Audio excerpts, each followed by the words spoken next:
सुबह का समय गांव के चौपाल पर कई ग्रामीण बैठे हैं। भाई, इस बार फसल की हालत अच्छी नहीं है।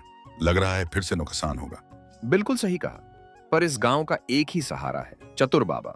उनके पास हर समस्या का हल है। अरे, क्या बात हो रही है? सबके चेहरे इतने लटके क्यों हैं? बाबा, हमारी फसल खराब हो रही है, कुछ उपाय बताइए। तो समस्या फसल की है, कोई बात नहीं, मुझे सोचने दो। इस बार नदी के किनारे वाली जमीन पर कुछ अलग फसल लगानी होगी। मक्के की जगह बाजरा लगाओ। और हाँ, हर हफ्ते खेत में पानी देने के लिए एक साथ मिलकर काम करो। बाबा, लेकिन बाजरा तो हमने पहले कभी नहीं लगाया। तभी तो कहता हूं, नई चीजें आजमाओ। समय के साथ बदलना जरूरी है। भरोसा रखो, सब ठीक होगा। ग्रामीण बाबा की बात मानकर बाजरा लगाने की तैयारी करने लगते हैं।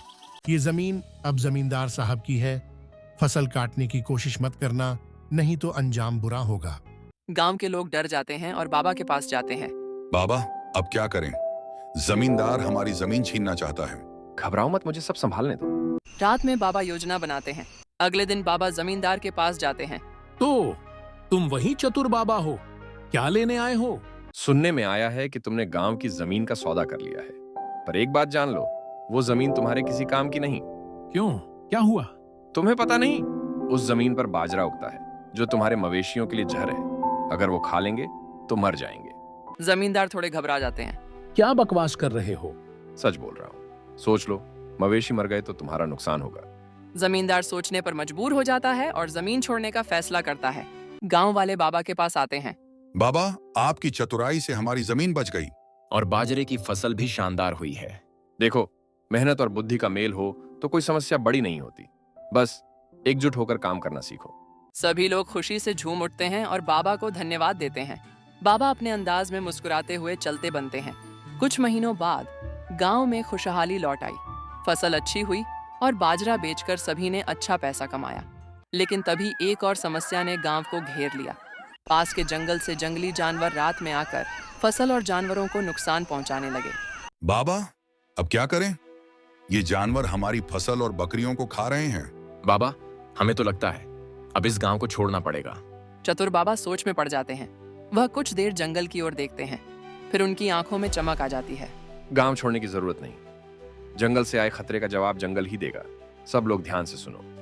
गांव के चौपाल पर बाबा सबको इकट्ठा करते हैं। देखो, जानवर डर से भागते हैं। हमें उनके डर का फायदा उठाना होगा। सब मिलकर अपने खेतों के चारों ओर सूखी घास, बांस और पुराने मिट्टी के बर्तन इकट्ठा करो। और हाँ, कुछ टिन के डिब्बे भी लेकर आओ। लेकिन ये सब क्यों बाबा? जब ये जानवर रात में आएंगे तो हमारे खेत के चारों ओर ऐसा शोर मचाएंगे कि वे डर कर भाग जाएंगे। गांव के लोग बाबा की योजना पर काम शुरू कर देते हैं।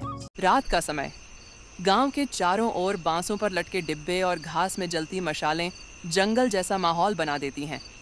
जैसे ही जंगली जानवर आते हैं, लोग डिब्बों को पीटने और शोर मचाने लगते हैं।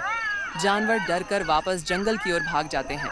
बाबा, आपकी योजना सच में काम कर गई। अब ये जानवर दोबारा नहीं आएंगे। आपने हमारी एक और बड़ी समस्या हल कर दी।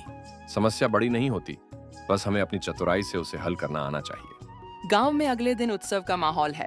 सभी लोग एक जगह इकट्ठा होकर बाबा का धन्यवाद करते हैं। बाबा, आपकी चतुराई के बिना हमारा गुजारा नहीं होता। आप हमारे मार्गदर्शक हैं। अरे भाई, मैं बस तुम्हारी मेहनत को सही दिशा देता हूँ। असली मेहनत तो तुम सब करते हो। बस इसी तरह एकजुट रहो और नई चीजें सीखते रहो। यही जीवन का मंत्र है। गांव के लोग तालियों की गड़गड़ाहट के साथ बाबा को धन्यवाद देते हैं।